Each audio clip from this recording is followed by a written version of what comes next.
Now, a recent study by the Trust for America's Health says that 85% of Americans see obesity as an epidemic.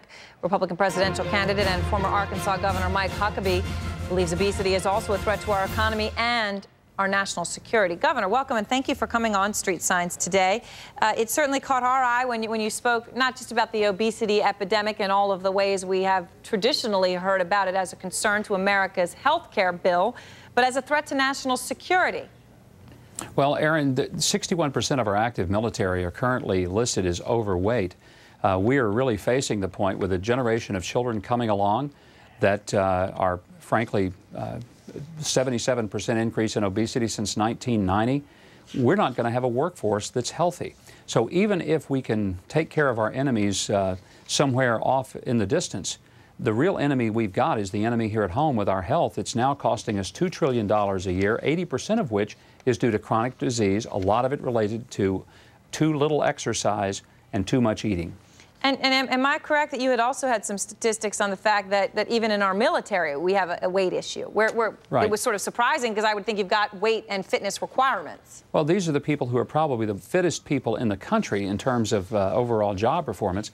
But that's right, some 61% of active duty military listed now overweight. So it's just a huge problem. And if you don't think it is, I tell people when they say, it's really not an issue, this is just something you politicians are creating. Well, I say this, take a look at your third grade class picture, you and your third grade classmates, and just go back in the scrapbook and find it. Then walk into any third grade in America tomorrow, any third grade, public or private school, any part of the country, take a look in that classroom and tell me what you notice that is dramatically different in those two images. And you'll never again tell me that we don't have a serious problem. Now, when you were governor of Arkansas, Governor Huckabee, I know that you lost, am I right, 110 pounds? That's right, Aaron, I did. And so I know firsthand what obesity does to you. I mean, my health was on the way to spiraling into disaster. So those of us who have personally experienced it, I think, can attest that when we lose weight, and it's really more about gaining health than losing weight, but when we do, healthcare costs go down, we feel better, we're more productive. It's not just a health issue. It is the #1 economic driver in our culture today. Now, is there a way when you look at your healthcare situation, or say you were to become president, you would say, all right, for everybody that loses 5 pounds or 10 pounds, I mean, assuming there would be some way to measure this, right, and to assume that someone did it, you give them some sort of a tax credit or a bonus? I mean, could we literally institutionalize it that way? Well, there are some things we can do. In Arkansas, we gave state employees $500 discount on their health insurance if they did health risk assessments and didn't smoke. They got additional points that they could trade in for time off or things like how many pounds lost, how many steps walked per month. You know, it's not that you're penalizing people, but what you do, you reward people for their good behavior. And there are ways to create incentives. It's also a part of changing the culture. We currently have a culture of disease.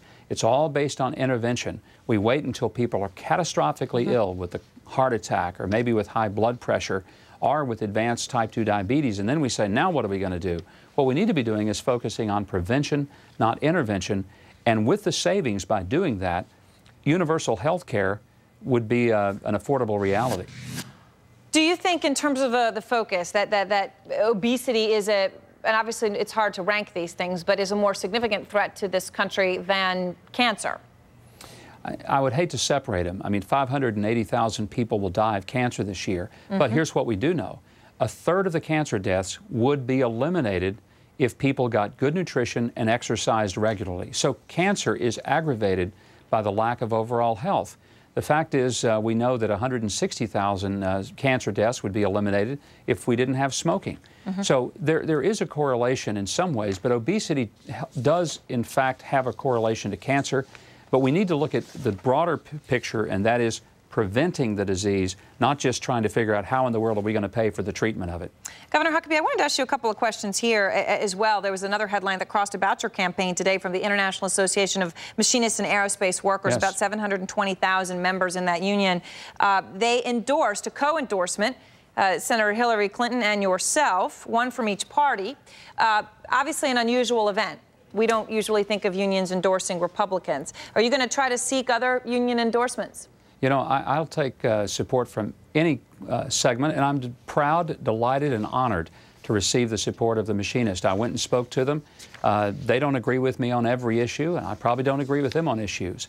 But I want to be president of the United States, not president of just the limited number of people who identify as hardcore Republicans.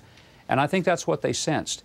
They recognize that I do understand the plight that people have who are trying to work hard for a living and the importance of manufacturing.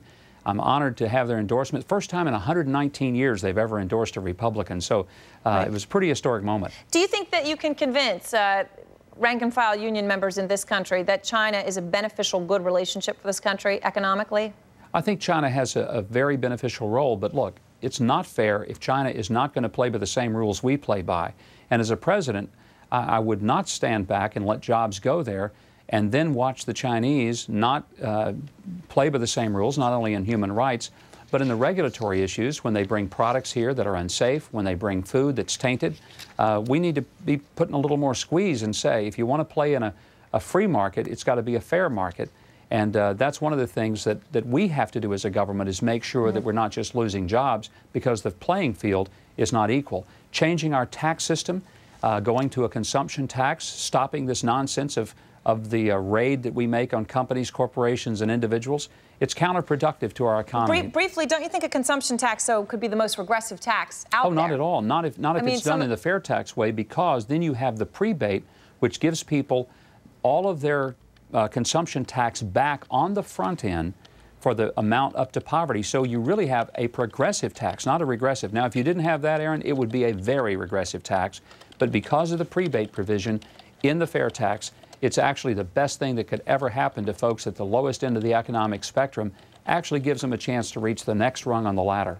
Governor Huckabee, thank you very much. We appreciate your joining us and look forward to speaking with you again soon.